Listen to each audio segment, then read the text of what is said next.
As you brace to pay more for food, clothes, cigarettes, and just about everything else with an expected hike in the state's sales tax, there's more that you should know. The Kansas legislature voted to approve a new revenue plan on Friday, but like many bills, it does more than meets the eye. KSNT News' Caitlin Berry joins us right now at the State House with a look at some tax provisions lawmakers signed off on that no one's paid much attention to until now. Caitlin?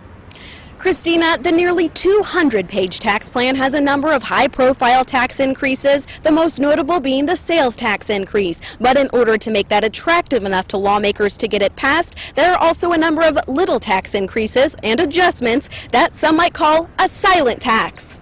They call it bill bundling. Gotten to be an effective way of moving programs and policy issues through in a sense that on their own may not stand the light of day. It's happened before and again this year. Provisions like a new cap on county property taxes get all rolled up into one mega bill. Limits how much the taxes can go up in any one period of time. The idea is to put a check on some already high taxes and give property owners some relief. Taxes can't rise more than the rate of inflation unless there's a public vote. The counties hate it. There's a specific allotments for time for those public votes to take place.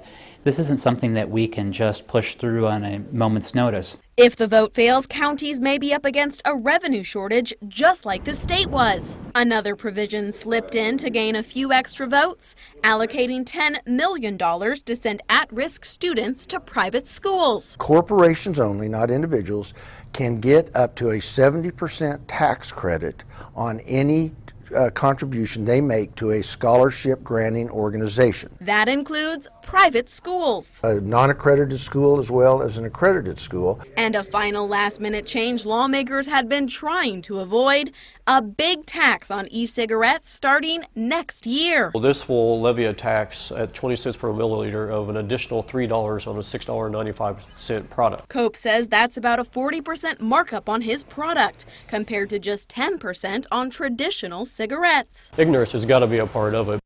The new tax plan also grants amnesty, so anyone who hasn't paid their state sales tax yet can pay up. The Department of Revenue will waive any penalties or interest if they pay those state sales tax between September 1st and October 15th, all in hopes of getting a little extra revenue for the state. At the State House, Caitlin Berry, KSNT News. Thank you, Caitlin. And Governor Sam Brownback will also have to make around $50 million in cuts to balance the budget. He has scheduled a briefing on the tax plan for tomorrow at 11 a.m. We will live stream his statement. It's on our website, ksnt.com, as well as on our mobile app.